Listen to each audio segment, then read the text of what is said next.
Hey galera, Jason aqui em mais um vídeo analisando, comentando, trocando aquela ideia sobre as ideias, sobre as sinopses de mangás enviadas por vocês. E eu sempre abro o vídeo aqui falando que se você tem vontade de enviar sua sinopse também pra eu ler aqui no canal, vai aqui na descrição do vídeo, lá tem um vídeo, né? Tem um link para um vídeo onde eu não só mostro como você pode enviar sua sinopse para mim, como eu te ensino a fazer uma sinopse. Então a gente já junta ali o útil ao agradável. Então aprende a fazer sua sinopse, envia para mim para ser lida aqui. As sinopses que a gente vai ler, né, no vídeo de hoje, elas são de julho do ano passado. Sim, demora mais ou menos um ano aí, mas todas as sinopses que foram enviadas aí do jeito certo, né? Não é no Instagram, não é no Gmail, galera, é no link que tá aqui na descrição, né? É o contato@instintomangaka.com, você tem que enviar lá com o assunto do e-mail sinopse para análise para poder entrar aqui nessa fila. Mas se você não quer pegar essa fila, você pode se tornar membro a partir de R$3 por mês. Aí você ajuda demais o canal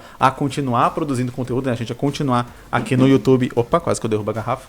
E além disso, você tem a sua sinopse lida antes, né? Eu faço uma postagem ali, né, de sinopses dos membros, onde os membros podem comentar as sinopses deles ali.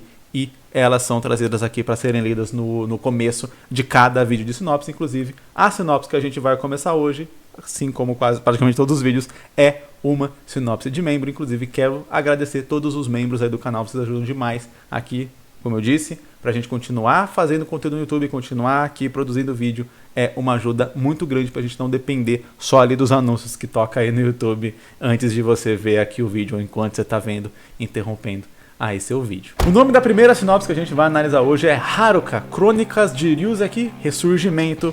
E eu já quero aqui fazer um agradecimento especial para Carol, aqui eu lembro que enviou essa sinopse aqui, por ter se tornado bem, por estar ajudando o canal. Eu já conheço a Carol aí pessoalmente, já nos vimos algumas vezes e eu fico muito, muito feliz de ter você aqui como membro. Carol, valeu, vamos ver aqui a sinopse do seu mangá, eu espero que saia, hein? Geralmente eu sempre comento aqui que eu analiso essas sinopses e tal, e o que eu quero é que as pessoas coloquem isso e transformem essas sinopses, deem vida pra elas em mangá. Pra maioria das pessoas eu falo, pô, eu quero muito que isso aconteça. Pra você eu falo, não só quero como é uma tarefa. Você precisa transformar essa ideia aqui em mangá, vamos analisar ela. Haruka perdeu sua família e torna-se uma andarilha. Ao salvar Ethan, os dois se apaixonam e a garota se vê dividida entre continuar escondida ou, enfim, enfrentar seus perseguidores. Eu imagino aqui, né, a gente tem uma sinopse bem contida, né, não tem muitas informações a respeito ali da trama, mas tem uma informação, algumas coisas que dá pra gente conseguir aqui supor certas coisas. Por exemplo, quando fala ali que ela tem perseguidores, né, e que o lance dela perdeu a família e se tornou uma andarilha, eu acredito que esses perseguidores foram quem talvez matou a família da Haruka, e aí a Haruka fugiu. Essas pessoas estão perseguindo a Haruka e aí é nisso que ela se torna uma andarilha, não pode parar em lugar nenhum, porque sempre tem alguém atrás dela, ela está sempre vivendo com esse medo das pessoas que estão perseguindo ela. Aí tem a questão aqui, a parte que me chama a atenção seria apresentar de um jeito que ficar com o Ethan automaticamente é enfrentar os seus perseguidores. Porque, vamos lá, né? Quando a gente tem o clássico do clássico da jornada do herói, né? Você tem a recusa do chamado, que é quando o personagem principal ele tenta se apegar àquele status quo que ele conhece, porque todo mundo no planeta, qualquer pessoa, qualquer ser humano, é muito apegado ao status quo, aquilo que conhece, aquilo que é seguro. Por mais que a vida da Haruka não seja uma vida que talvez ela goste, né, de ficar se escondendo, de ficar indo sempre de um lugar para o outro, não poder parar em lugar nenhum, por medo dessas pessoas que estão perseguindo ela, né? Por mais que não seja uma vida legal, que você fala, nossa, que vida bacana, que vida legal. É uma vida que ela se acostumou com essa vida. Então, continuar se escondendo é menos temerário do que realmente enfrentar ali aqueles perseguidores, que com certeza ela tem muito medo deles, etc. E claro, na história a gente tentaria trabalhar esses perseguidores para que o medo da Haruka fosse justificável, né? Então realmente fazer eles serem algo que devesse ser temido, né? Nesse caso, construir um bom vilão aqui é essencial, né? Um motivo do porquê os perseguidores, né? Sei lá, um líder dos perseguidores, vamos supor aqui, seria o vilão a ser retratado, a ser trabalhado na história. É, por que que ele matou a família da Haruka? Por que que ele quer tanto a Haruka? Por que que isso é um objetivo que ele tá tão... que ele busca com tanto afinco a ponto de realmente continuar perseguindo ela durante muitos anos, né? Você imagina que talvez a Haruka, vai lá, tenha perdido sua família com, não sei, uns 15 para 16 anos, para aumentar um pouco a idade dela, né?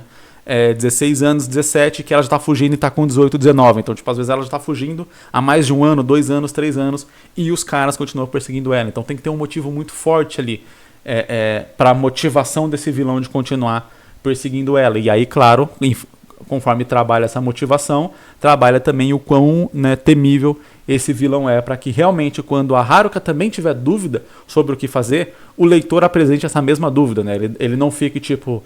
Ah, mas por que ela não enfrenta ele? O cara lá é mó bundão. Vai e enfrenta, sabe? Tipo, e aí fica parecendo que essa dúvida dela é mais um medo irracional dela do que realmente algo ali que, tipo, pô, é um desafio grande realmente pra personagem enfrentar. E aí é onde entra aquilo que eu tinha falado um pouco antes, né? Então ela salva o Ita, ela se apaixona por ele, a partir dali ela tem essa vontade de mudar a vida dela pra ficar com ele, e aí é onde eu colocaria... esse ponto de... a gente chama de ponto de não retorno, né, no roteiro, que seria um momento onde o protagonista ele tem que tomar uma decisão, porque a partir do momento que ele toma aquela decisão, ele não pode mais voltar para trás. E aqui a decisão é enfrentar os caras ou continuar vivendo aquela vida que ela não gostava, porém sem o Ita, então sem a pessoa ali que ela se apaixonou, que ela se relacionou, etc. E aí a gente teria que pensar aqui em um motivo que fizesse com que ficar com o Ita estivesse diretamente atrelado a enfrentar os seus perseguidores e manter a vida que ela tinha de fugir, se esconder, etc., está diretamente relacionada a perder o Ita. Então a gente colocaria bem aquela balança de você não pode ter as duas coisas. Você não pode continuar no seu status quo de se esconder e fugir e ter o seu crush com você, do mesma forma que você não pode ali, né, sei lá, enfim, teoricamente não é uma opção viável ali enfrentar os caras e perder o crush do mesmo jeito. Apesar de que isso poderia acontecer até numa história mais trágica e algo do tipo. Não sei se é esse aqui o caso ser assim, né, ser tão trágico a esse ponto. Mas são versões também que poderia funcionar, né? Onde ela vai enfrentar os perseguidores, ao enfrentar, junto com a ajuda do Ethan, o Ethan acaba morrendo, mas meio que ele serviu como um propósito de libertar ela daquela vida que ela tinha e que ela não iria ser liberta. Fica até interessante, na verdade, apesar de ser trágico, mas fica interessante. Libertar ela daquela vida que ela tinha e que ela não ia se libertar se ela não tivesse conhecido o Ethan, se apaixonado por ele e sido convencida por ele a enfrentar ali aqueles que estavam perseguindo ela. Então eu acho que o grande ponto aqui a ser pensado, a ser trabalhado, além de, novamente, né, criar um vilão que realmente seja temível aos olhos da personagem e, portanto, também aos olhos do leitor, né? O leitor e a personagem tem que ter esse temor pelo vilão para que os dois precisem passar por essa jornada de não, o melhor é enfrentar ele, não continuar fugindo. E o ponto principal é como que o que o Ethan vai ser na história, quem que ele vai ser ou o que ele vai fazer para que realmente seja uma escolha de ou eu fico com o Ethan e enfrento os meus perseguidores ou eu largo o Ethan e vou continuar me escondendo e tal. Eu fiquei imaginando se ele não poderia ser tipo alguém muito conhecido e aí ao ficar com ele ela também se tornaria conhecida e os perseguidores iriam atrás dela, tipo, sei lá, ele ser um príncipe, ser alguma coisa assim, algum nobre, muito, sabe?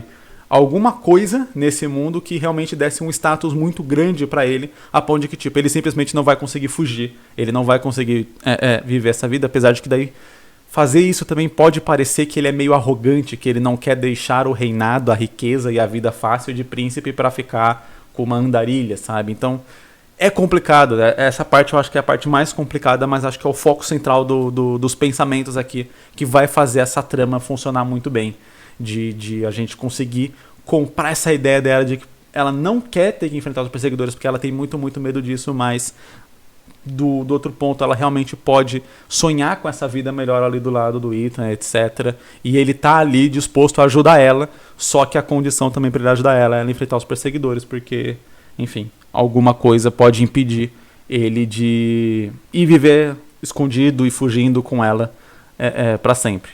Não sei, talvez tenha alguma coisa a ver com família, talvez ele tenha uma mãe que é muito doente e tal, então ele não pode abandonar a mãe, tem que ficar ali, mas se ele for tipo um fazendeiro, vamos supor que ele é um fazendeiro, o pai dele morreu, a mãe dele tá muito doente, ele tem que cuidar da fazenda para poder cuidar da mãe dele, etc.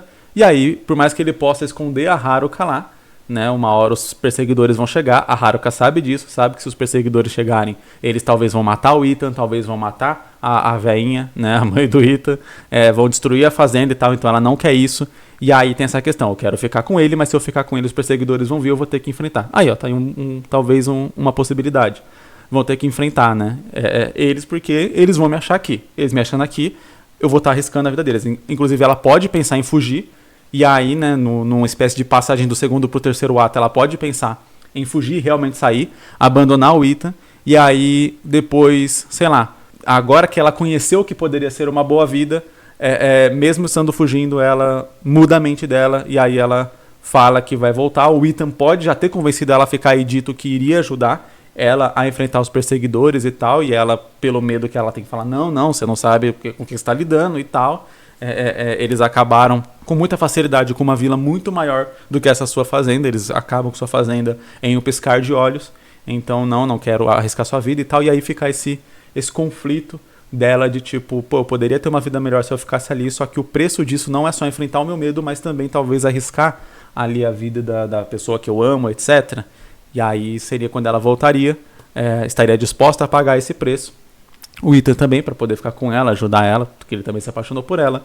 E aí ter o grande final ali, onde ela vai ter que enfrentar de vez os medos e os problemas dela para poder mudar de vida e parar de fugir. Acho que poderia ser um arco interessante e cabe num one shot muito legal, cara, de sei lá, 50, 60 páginas aí, pra gente poder trabalhar um pouco o relacionamento dos dois, né? Pra que não seja aquele amor à primeira vista de conto de fada, tipo, ela salvou e pronto, já estavam apaixonados, a ponto de fazer tudo isso, né? Eu acho que teria que ter aquela relação um pouco mais, né, aprofundada, de eles passarem um tempo juntos, etc, se conhecerem, a ponto realmente do leitor também comprar essa ideia de que o amor deles já tá tão forte que eles estão sim dispostos a arriscar as suas vidas ambos ali para poder ficar juntos. Acho que são os pontos essenciais aqui, cruciais para essa história funcionar. E como eu disse, eu espero e deixo a missão de você, Carol, fazer aqui esse mangá que eu quero ler, ok? Vamos para as próximas sinopses. O nome da nossa próxima história é Complex, e ela é uma sinopse um tanto grande. Eu vou tentar ler aqui rapidamente para que a gente possa conversar sobre. Os humanos já descobriram a longevidade, e são através de servidores, alguns com características de jogos, como o primeiro, e outros mais cotidianos, assim como o usuário preferir. Todos podem optar por se transportarem da vida real para essa nova realidade virtual. Ada escolhe a Game Chair, um servidor temático de jogos. As principais coisas que tem em comum em todos eles são a possibilidade de decidir ser ou não ser mortal, e da existência dos famosos e cobiçados eventos para conquistar a Total Skills. Sendo sempre um mais conhecido que os outros, no caso desse servidor, a Chair, ou também conhecido como passagem direcionada. Não entendi muito essa parte aqui. Mesmo esse que dá a oportunidade dos usuários facilitarem sua entrada desde o começo ao objetivo, mas só há uma chance, e todos eles desejam isso, e todos que desejam isso passam por um teste, e é claro, mate o ser com a arma que lhe for dada. A trama se desenvolve daí. Ok. O autor deixa claro ali numa nota que a ideia é trabalhar meio que o psicológico do personagem, trabalhar esse mundo onde ele está inserido como sendo uma metáfora do psicológico dele. Eu achei interessante a ideia geral, né, de você tipo, poder ir para um mundo onde você vai continuar vivendo ou algo do tipo. Claro, tem toda uma questão tecnológica aí a ser um pouco abordada, aquela questão de, mas você só vai com a mente, seu corpo fica aqui, e aí você tem suas necessidades e tal, como que funciona isso, você chega a acordar, você só fica lá o tempo inteiro, né, enfim, ou você realmente transfere sua mente, você morre aqui e vai para esse mundo, como funciona exatamente a parte técnica disso, que talvez alguns leitores tenham dúvida, e é interessante explicar um pouco dentro ali da história. O que eu achei que parece um contexto bem interessante com a questão ali sci-fi da parada, só que pra gente no final ter uma história relativamente simples, né? No sentido de, eu fui aqui pro negócio de jogo, então eu tenho que passar um teste para entrar no servidor e tem que mate o ser com a arma que lhe for dada e tal. Me parece pegar ali uma história que poderia estar em qualquer contexto e jogar ela dentro do contexto de sci-fi. Se for uma história mais curta, eu acredito que possa até funcionar, né? A gente tem que pensar aqui qual que é a temática que a gente quer abordar aqui dentro dessa história, o que vai acontecer de fato, porque, como eu disse, o autor deixou numa nota dizendo, né, que ele queria narrar ali, mais ou menos nesse cenário, uma metáfora do psicológico do personagem. Só que aqui a gente não tem nada a respeito do próprio psicológico do personagem na sinopse, além de que ele foi pro mundo de game. Não chega a dizer se ele está escolhendo ali o lance de ser mortal ou está escolhendo ser imortal. Não falou exatamente o que são as total skills, né? Ou algo do tipo, né? Esses eventos e tal. Me pareceu mais que a construção de universo ali do que realmente, novamente, o que a gente vai acompanhar, o que a gente vai seguir. Então fica um pouco difícil para eu falar de como trabalhar essa temática que eu falei que seria interessante colocar aqui, qual que é o psicológico do personagem que vai ser trabalhado como metáfora, porque geralmente o que eu falo se a história é uma metáfora para o psicológico do personagem, então a gente tem um tema ali diretamente a ser abordado, que seria algum problema psicológico que o personagem tem, talvez o desejo por vitória. Tô tirando um aqui só para poder citar de exemplo. Então o personagem ele tem um desejo muito grande de sempre vencer. Então a ideia da história vai ser trabalhar ele aprendendo que a gente nem sempre vence. Às vezes a gente perde. E aí seria ele aprendendo a perder também. E aí a gente trabalharia com esse personagem chegando nesse mundo onde ele acha que ele é o fodão, ele vai vencendo as coisas, ele vai conquistando certos reconhecimentos, participando talvez desses eventos e conseguindo conquistar mais coisas, o que vai alimentando esse ego dele até que de repente ele é derrotado. E aí quando ele é derrotado, tudo se quebra, o mundo fica um pouco pior, ele vai tendo outros personagens ali ao redor que vão se relacionar com esse objetivo diretamente, né? Outros personagens que querem vencer também assim como ele, outros personagens que são mais derrotistas mesmo, que já acreditam que nem vale a pena lutar porque vão perder, outros personagens que sim, entendem que existem vitórias, existem derrotas, todas elas fazem parte e te ajudam a crescer, e esses personagens queriam acabar ensinando para o protagonista a importância de entender que a perda também é uma forma de aprendizado e que ela faz parte da vida. E aí seria essa construção desse personagem com volta desse objetivo. E aí sim, né, esse universo onde ele estaria. Quando eu falo universo, não estou querendo dizer só sobre tipo, qual dos servidores que ele está inserido ou algo do tipo, mas qualquer história passada em qualquer mundo, mesmo no mundo cotidiano, normal, sem nada de sobrenatural, pode funcionar como uma metáfora do psicológico do personagem, quando a gente trabalha qual que é o tema desse psicológico que a gente quer inserir e desenvolver ao longo da história, e como a gente coloca os pontos disso distribuídos entre outros personagens, entre acontecimentos, etc. Né? Isso funciona para literalmente qualquer história. Então não seria algo que necessariamente precisa estar relacionado com, por exemplo, o universo que ele vai entrar. Por exemplo, vamos supor que a gente tenta, vamos dizer assim, enxugar um pouco a quantidade de servidores e tal, e todo esse aspecto mais amplo aqui. Você tem um servidor, você migra sua mente, você escolhe migrar a sua mente para esse servidor, sair do mundo real e ir para o servidor e viver lá. E aí dentro desse servidor você tem regras igual no nosso mundo aqui, onde você tem lugares para ver, e você tem uma parte ali que seria mais parecido com um jogo e tal, como se fosse uma espécie de coliseu, onde a pessoa vai lutando, vai enfrentando ali NPCs, etc., ou até outras pessoas igual ela que também foram para o servidor, como se fosse realmente um torneio, vai crescendo, ganhando, etc.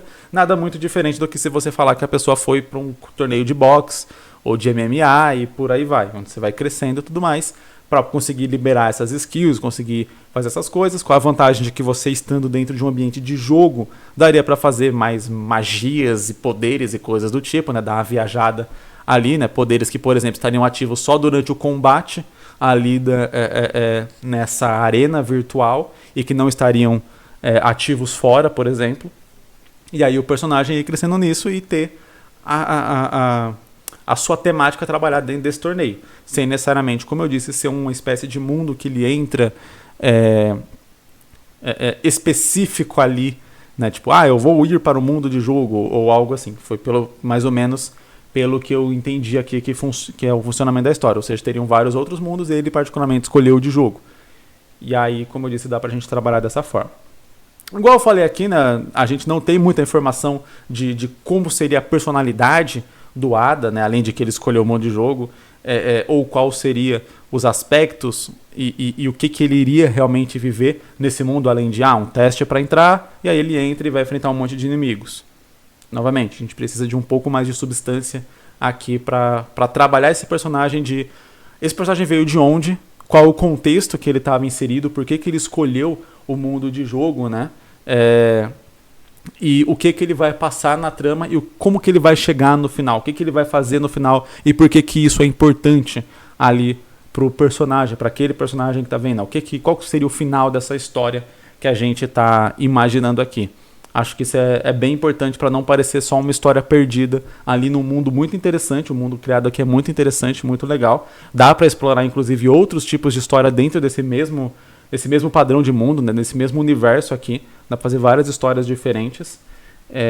Mas cada história precisa ter o seu ponto ali. E o ponto é qual o caminho, qual a jornada que o personagem vai passar ao longo dessa história, de onde que ele vai sair e onde que ele vai chegar. E isso não necessariamente é algo físico, né? Eu vou sair do ponto A e vou chegar no ponto B, né? Tipo, eu vou sair da minha casa e vou chegar no mercado da esquina. Não, pode ser, como eu disse, sair de alguém arrogante que você só se importa com a vitória e só vê valor na vitória, até alguém que entende que derrotas fazem parte da vida e que muitas vezes as derrotas ensinam muito mais do que as vitórias. E aí você trabalha o personagem ali. Ele saiu de um ponto A para o ponto B, só que mentalmente, digamos assim, né? Na sua personalidade, no seu amadurecimento e não necessariamente na distância física mesmo das coisas. O nome da nossa próxima sinopse é A Última Peça, só que o autor já deixa claro que não só o título, como todos os outros nomes envolvidos são provisórios. Então, vamos lá. Em um mundo onde existem deuses, anjos, demônios, raças humanoides e os mais diversos tipos de monstros, há, desde a revolta de Lúcifer, uma guerra entre o céu e o inferno. A cada 1000 anos, os arcanjos e arquidemônios escolhem um avatar cada, um representante compatível para que estes abram as portas do céu e do inferno para voltar à guerra. Voltar à guerra. Cada porta tem 7 chaves, uma para cada avatar. E como recompensa, cada avatar tem um desejo realizado. Por causa da destruição que ocorre sempre que os portões são abertos, foi fundada a Associação dos Seres Inteligentes da Terra. O nome ficou engraçado. Que visa impedir os portões de serem abertos. Kel, um estudante universitário de 19 anos, belo, criativo e inteligente, só tem qualidades, mas desmotivado e preguiçoso, até beleza, uns defeitos, foi escolhido por um dos 7 príncipes do inferno, o arquidemônio Belfegor. E o autor deixa claro que o Belfegor no cristianismo é o demônio da preguiça. Vendo não só uma grande aventura pela frente, mas também a oportunidade de ter um desejo concedido, Kel logo rejeita a aventura e volta para a sua vida. Ele quis dar uma ironizada aqui na sinopse, né? Kel logo rejeita a aventura e volta para sua vida normal com sua família e amigos. Mas com a chegada de seus supostos companheiros Lucy, o orgulho de Lúcifer e Galit, tem um H ali, a ira de Azazel, sua paz não duraria muito. Interessante, assim, eu fiquei com um certo receio, quando ele deu essa ironizada, eu fiquei com um certo receio de que o partir da história, o início da história iria quebrar a própria personalidade do personagem, e isso é um ponto muito importante quando a gente criar personagens, que o seu personagem ele tem uma personalidade definida, assim como qualquer pessoa. As personalidades das pessoas, elas não mudam de uma hora para outra por conta do acaso. Elas mudam de acordo com as próprias vontades delas sendo contrapostas com situações apresentadas. Por exemplo, eu sou uma pessoa muito tímida e introvertida. Entretanto, claro que quando eu tô com amigos muito conhecidos, etc., né, eu sou mais aberto e tal, mais extrovertido, quase qualquer pessoa é. É mais ou menos assim, né, quando tá num ambiente onde tá mais à vontade. Entretanto, né, tem várias situações onde eu preciso agir de forma diferente, porque ou eu faço isso, ou a coisa não funciona, a coisa não dá certo, etc. Mas é algo que eu tenho que me forçar a fazer, não é algo que vem naturalmente pra mim.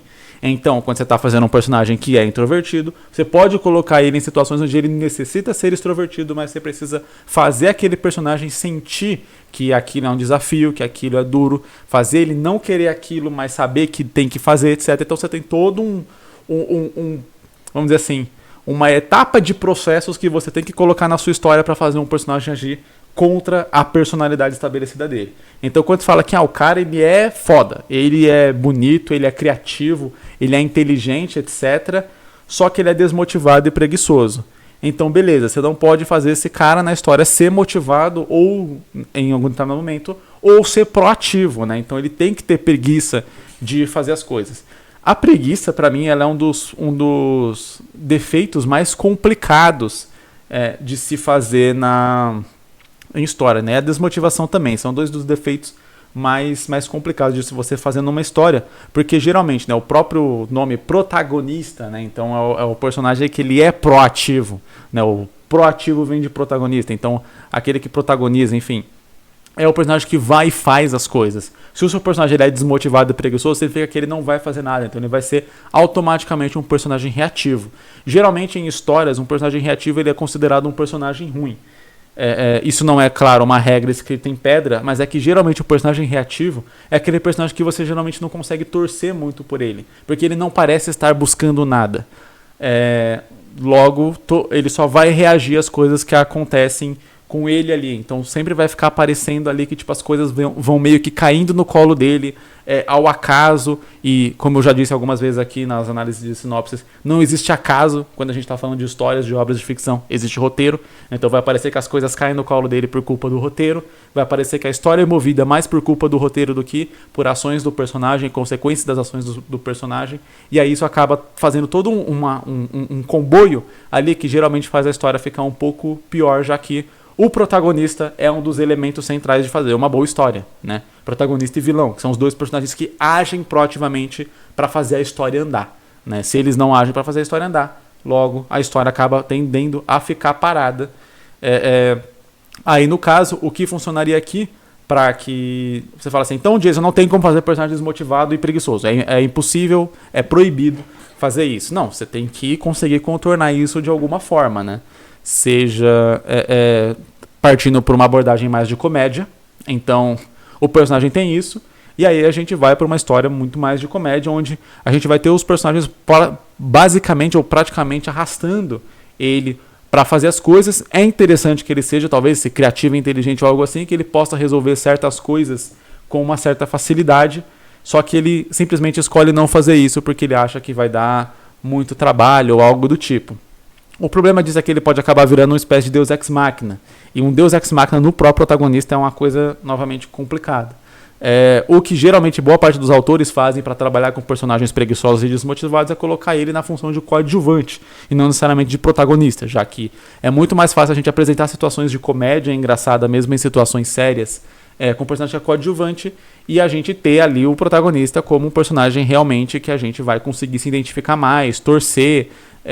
E quando eu falo se identificar, muitas vezes é se espelhar naquele personagem e querer ser um pouco igual a ele. Muita gente com certeza vai se identificar com um personagem preguiçoso, mas daí novamente não sei se essa mesma pessoa que se identifica vai torcer por ele.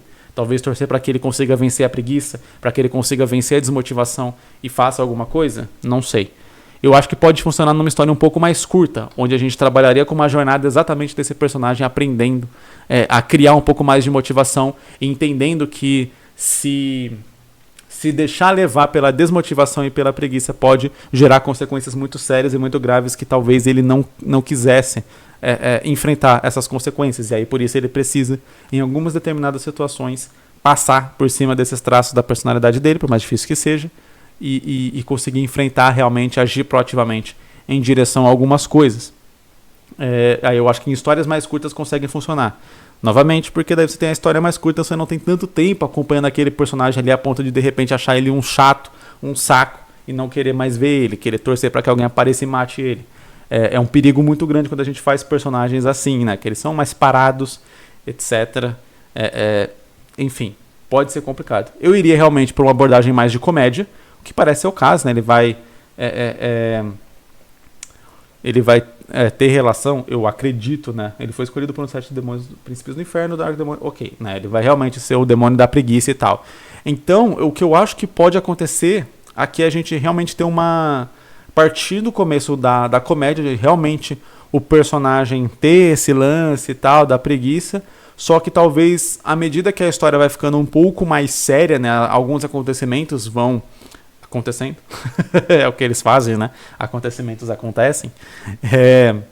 À medida que outras coisas vão acontecendo, a situação vai se escalando, vai ficando mais séria, o próprio Kel vai se sentir obrigado a vencer a preguiça e essa desmotivação a ponto de ter que agir. E aí ele vai estar lutando com o próprio demônio que escolheu ele, né? Com o tal do Belphegor.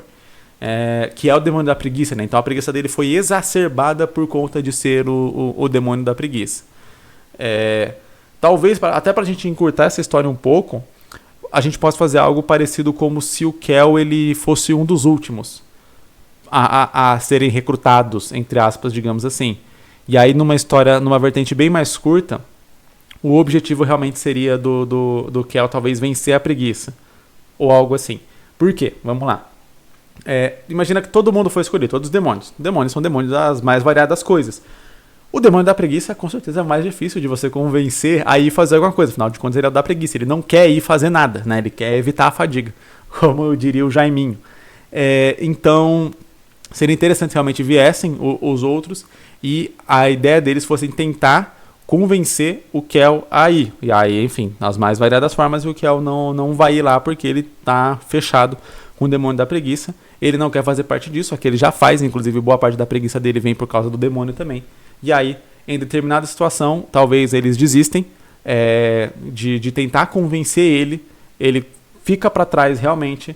Acontece algumas coisas, só que daí ele percebe que ele já estava um pouco apegado com aquelas pessoas, tem outras coisas que estão em jogo ali que são importantes para ele, e aí ele tem que vencer a preguiça para conseguir ir lá ajudar. E aí, nesse caso, vencer a preguiça nele vai ser praticamente uma batalha interna contra o próprio demônio que escolheu ele como avatar, que é o demônio da preguiça. Então, de repente, sei lá, até ao vencer o demônio da preguiça de alguma forma, o demônio vira o demônio de outra coisa, já que o próprio autor fala aqui, né, que o Belphegor é o demônio da preguiça, mas também de outras coisas aqui, descoberta, invenções, criatividade, ciclos ou algo do tipo. Então, seria interessante se, ao vencer a preguiça, ele liberasse, entre aspas, uma outra das vertentes desse demônio para que pudesse acessar esse poder, entre aspas, de novo, e partir para a história. No modelo de one shot curto, funcionaria sem você precisar nem de focar em batalhas, nem nada do tipo. Você só chegaria ali com essa lenda, você contaria essa lenda, mostraria que na verdade são os personagens que estão contando aquela lenda pro Kel, ele recusa, volta para casa, por exemplo, e aí você tem dois personagens, né, que são ali os mais próximos, né, ali o Lucy e a Galit, né? E o Galit. A Lucy e o Galit. Não sei. Enfim, deve ser, porque tem um M, talvez seja de mulher, e no Galit tem um H, que talvez seja de homem, não sei. Tá entre parênteses ali. Então, a Lucy e o Galit ficam ali para tentar convencer ele. Nisso, eles acabam criando uma certa ali, talvez amizade ou algo assim. Só que em determinado momento, a coisa da BO lá, eles falam: você não vai mesmo, então nós vamos. E aí eles vão, isso, né, focando já num short curto mesmo. Eles vão pra lá, dá BO lá, o Kel se sente culpado, ao sentir culpado ele tem que vencer a preguiça, e aí, né, tem todo o conflito mental, etc. Ele lutando, pode ser uma luta realmente de palavras com o demônio, pode ser alguma coisa mais visual, né, de realmente enfrentar o demônio, ou algo do tipo. E aí quando ele consegue derrotar o demônio, ele assume controle sobre esse demônio aí que escolheu ele como avatar, decide ir, e a história termina com ele indo. Então, tipo assim, a ideia da história não é mostrar ele impedindo o portão de ser aberto, ou conseguindo abrir o portão, ou conseguindo, enfim, a intenção dele, o que por sinal fica um pouco estranho se a intenção dele for realmente ir lá abrir o portão, considerando que isso causa uma grande destruição, etc. Enfim, tem toda uma questão de motivação, de lados aí que é complicado, mas eu não vou entrar nesse mérito aqui. Então a história não teria esse foco. O foco dele seria realmente vencer a preguiça. Esse seria o objetivo da história, vencer a preguiça. E aí quando ele vence a preguiça, levanta e sai de casa, a história poderia terminar aí. Esse é um jeito de fazer one-shots curtos e interessantes, né? Você foca ali num tema que você quer abordar e você não necessariamente precisa colocar na história o início dos tempos e nem no final da história a conclusão do arco como um todo. Você coloca a conclusão do arco daquele personagem específico e deixa aberto para o leitor imaginar o que aconteceu dali para frente. Claro, você já deu os indícios do que teoricamente iria acontecer dali para frente ao longo da história. O leitor sabe que se ele for para lá, vai conseguir abrir o portão e tal, e vai ajudar os outros e não sei o quê. Ele sabe disso, você não necessariamente precisaria contar-lhe no final da história. E Kel foi lá e ajudou os seus amigos e conseguiu abrir o portão. Você não precisaria contar isso. Você mostrou que ele foi, que ele venceu a preguiça, o leitor já completa a informação com a própria cabeça. Ele foi lá, ajudou os amigos e agora ele é uma pessoa melhor, sem preguiça, ou algo do tipo.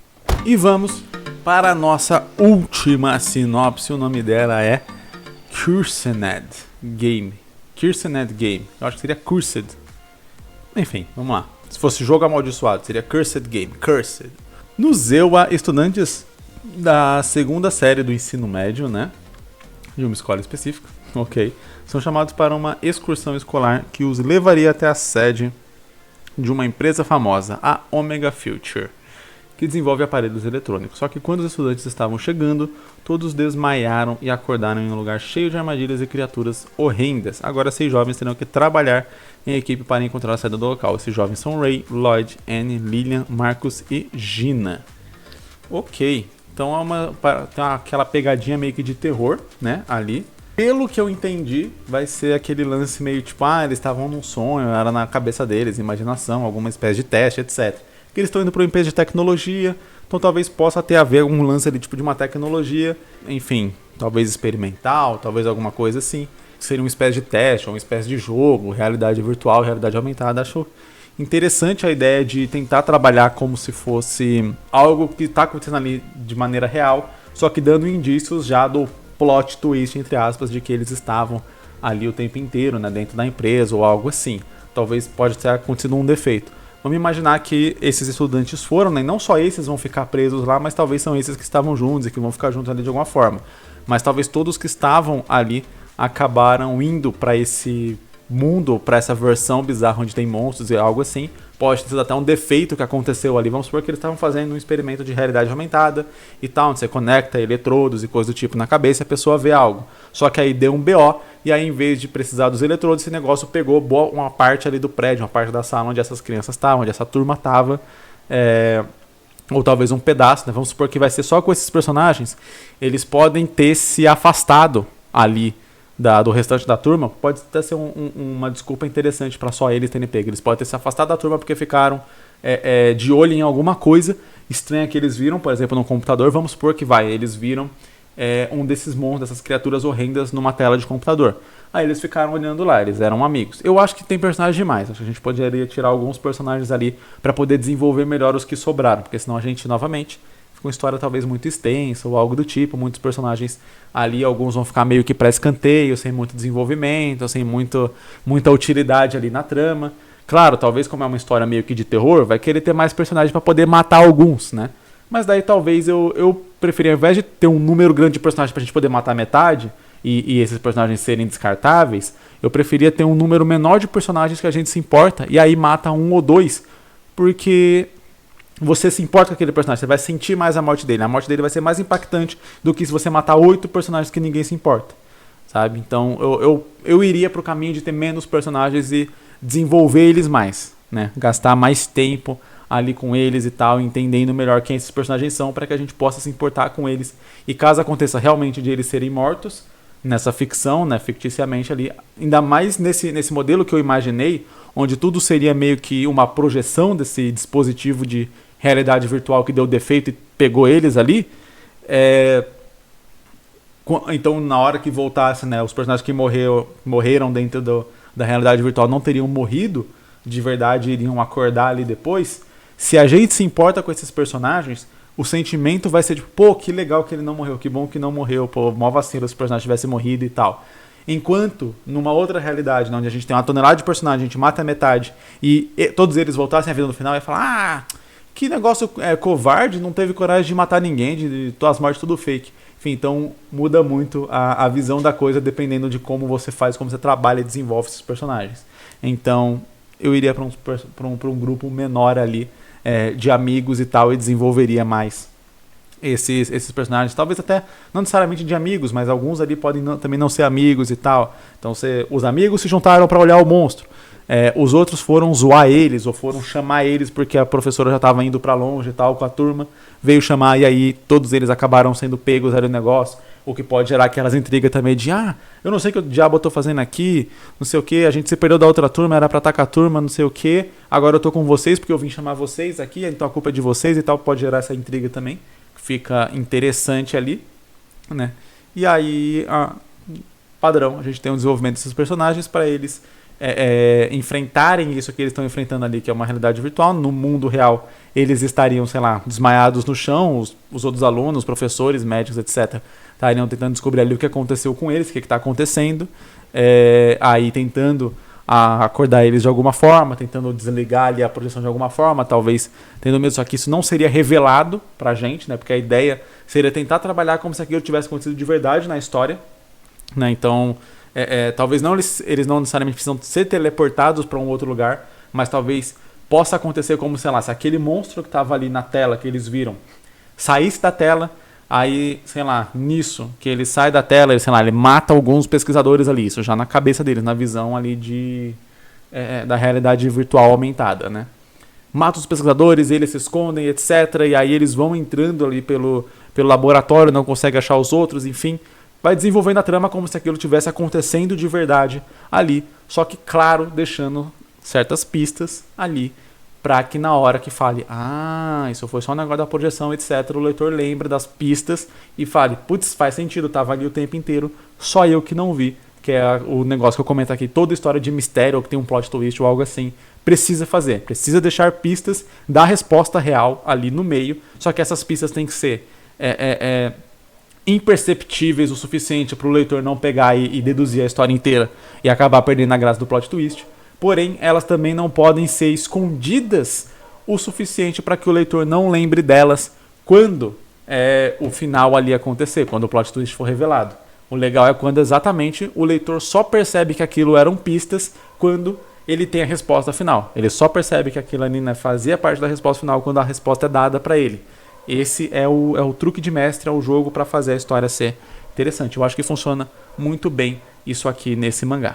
E essas foram as sinopses de hoje. Muito obrigado para você que assistiu, muito obrigado para você que chegou até aqui. Eu tô estreando aqui a camiseta nova, cara, a camiseta do Ito aqui, do Genshin Impact. Inclusive eu tenho um canal de Genshin Impact, caso você goste aí de jogar Genshin, dá uma conferida lá, se inscreve lá.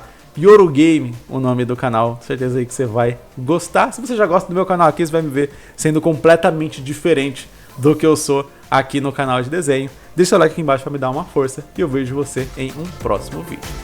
Falou!